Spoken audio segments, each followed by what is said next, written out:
have to say, to be here now, speaking with all of you in Yankee Stadium, one of the greatest places in one of the greatest cities on earth, is more than a little humbling. My friends, you are now NYU graduates, the best and the brightest.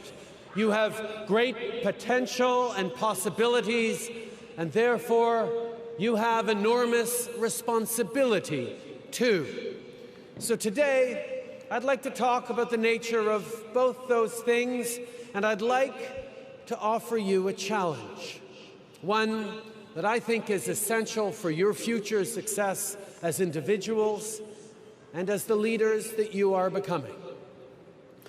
Among the many things I admire about NYU is that about a fifth of the students are international.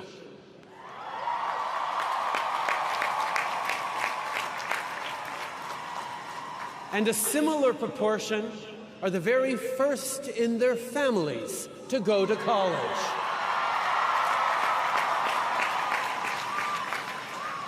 This group is truly diverse in every possible way, and I think that is an extraordinarily valuable and important thing. When I graduated in the early 1990s, I went on a trip around the world with a few good friends who actually remain good friends to this day, which is a sort of a miracle. We trekked and traveled, mostly overland, from Europe to Africa to Asia, and that remains one of the great formative experiences of my life. It was an amazing adventure. Le voyage s'est aussi avéré essentiel à mon éducation au sens plus large du terme, parce que j'ai dû, pour la première fois en tant qu'adulte, rencontrer, échanger et tisser des liens d'amitié avec des gens qui partageaient pas toujours mes opinions, mes expériences, mes idées, mes valeurs ou ma langue. It was also a really important contributor to my continued broader education, because it forced me, really for the first time as an adult, to meet, engage, befriend people whose views and experiences, ideas, values, and language were very different from my own. See, when a kid from Montreal meets a Korean fisherman living in Mauritania, befriends a Russian veteran of their Afghan war, or a shopkeeper and his family living in Da Nang, interesting conversations always happen. Now, maybe some of you have talked about doing something like a great trip like that after graduation. But I'd be willing to bet one of the first things you heard was a warning. You can't do that in this day and age. It's not safe. But here's my question. Is it really just the issue of physical safety that makes our loved ones so anxious at the idea of us getting out there? Or is it the threat that if we look past our frames, the frames of our own lives, of our own communities' structured values and belief systems, to truly engage with people who believe fundamentally different things, we could perhaps be transformed into someone new and unfamiliar to those who know and love us? See, there's no question that today's world is more complex than it was in the mid-1990s.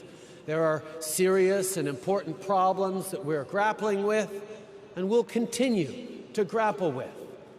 But we are not going to arrive at mutual respect, which is where we solve common problems, if we cocoon ourselves in an ideological, social, or intellectual bubble.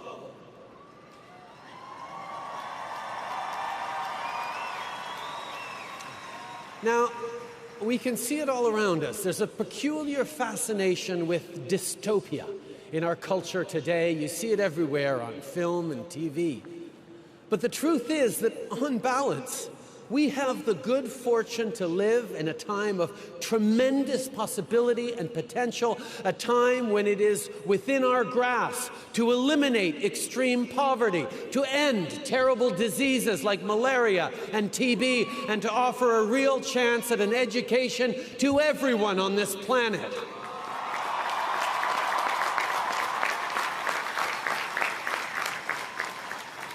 But for us to move forward, to keep moving and moving forward, we have to do it together, all together. Humanity has to fight our tribal mindset.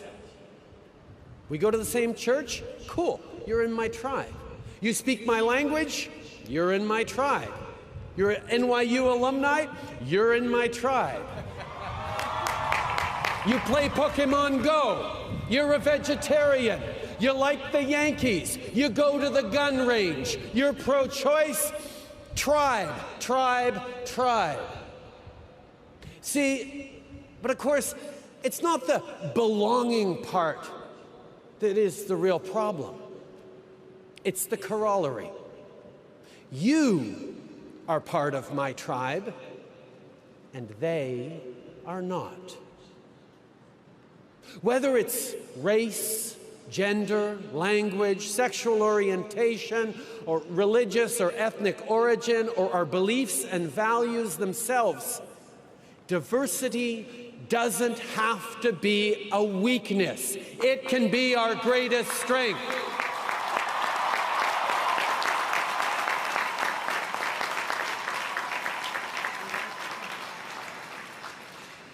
Now, often, people talk about striving for tolerance.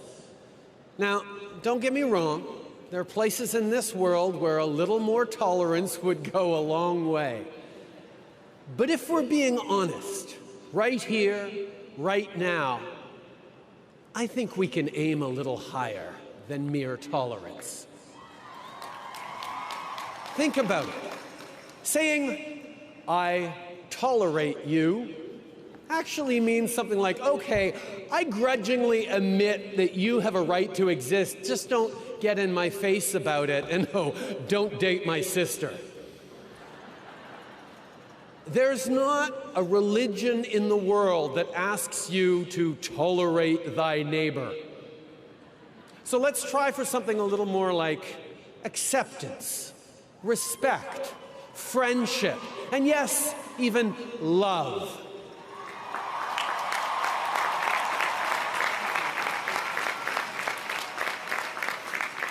And why does this matter? Because in our aspiration to relevance, in our love for our families, in our desire to contribute to make this world a better place, despite our differences, we are all the same.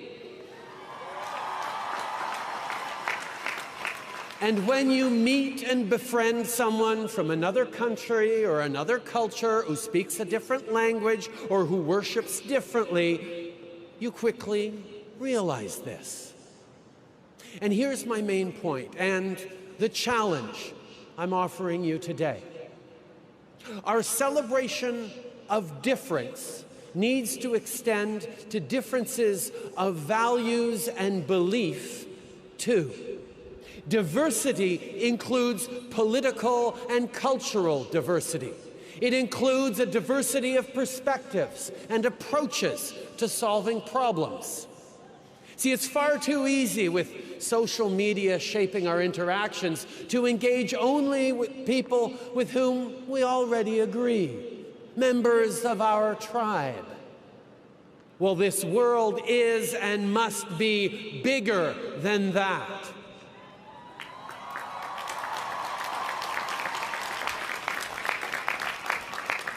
So here's my request. As you go forward from this place, I would like you to make a point of reaching out to people whose beliefs and values differ from your own. I would like you to listen to them, truly listen, and try to understand them and find that common ground. You have a world of opportunity at your fingertips, but as you go forward from here, understand that just around the corner, a whole different order of learning awaits, in which your teachers will come from every station in life, every education level, every belief system, every lifestyle. And I hope you will embrace that. You have been students. You will continue to learn all your lives, but now it is also time for you to become leaders.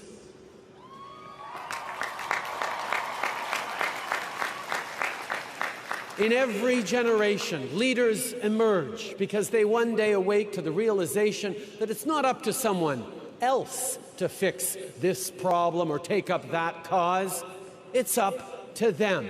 So now is the time for you to lead. Leaders. Now, I'm sure that's a word that's been tossed around you and at you quite a bit over the past few hours, days, weeks, and years. Leaders of tomorrow. Leaders of today. But what does it mean? What attributes does a 21st century leader need to have? What do people need most from their leaders today and tomorrow? Now, I think you need to be brave, really brave. And I know when you think of courageous leaders, you think of those folks who stood implacably and fearlessly, anchored in their sense of rightness, willing to pit their ideas against all comers, against the slings and arrows aimed their way. Well, I don't think that's brave enough. I don't think that's good enough for what our shared future will ask of you. I actually don't think it's ever been good enough. Leadership has always been about getting people to act in common cause. We're going to build a new country. We're going to war. We're going to the moon. It usually required convincing or coercing a specific group to follow you. And the easiest way to do that has always been through tribal contrasts.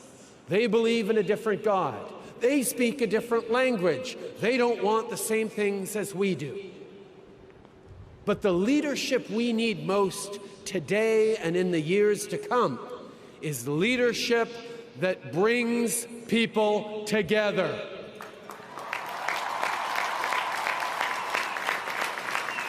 That brings diversity to a common cause. This is the antithesis of the polarization, the aggressive nationalism, the identity politics that have grown so common of late. It's harder, of course. It's always been easier to divide than unite. But mostly, it requires true courage. Because if you want to bring people around to your way of thinking, you need to first show them that you are open to theirs. That you are willing to enter into a conversation that might change your mind.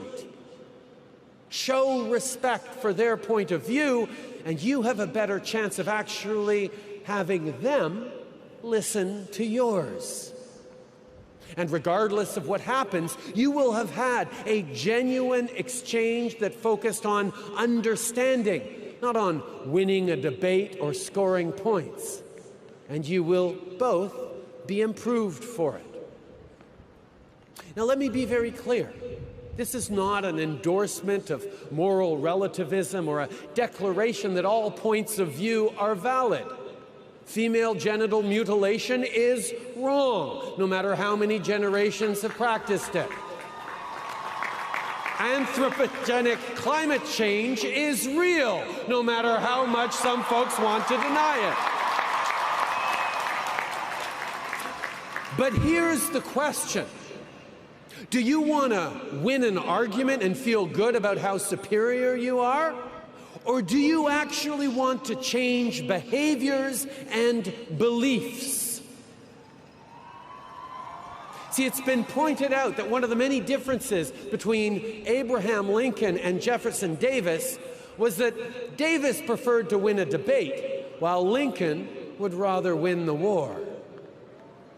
And that's the question. Do you want to win an argument, or do you want to change the world?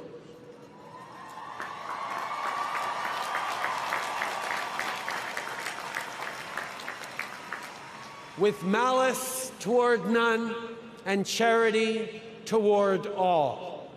Let those words of this country's greatest president guide your ambitions, your hopes for yourselves, your families, your country, your planet. There is no shortage of cynicism and selfishness in the world. Be their answer, their antidote. I am abundantly optimistic about the future because of you. It is yours to make and mold and shape. The world eagerly awaits, indeed requires, your ideas, your initiative, your enterprise, your energy, your passion and compassion, your idealism and your ambition. But remember that true courage is the essential ingredient in all your efforts. Congratulations, class of 2018. Now go change the world. Merci.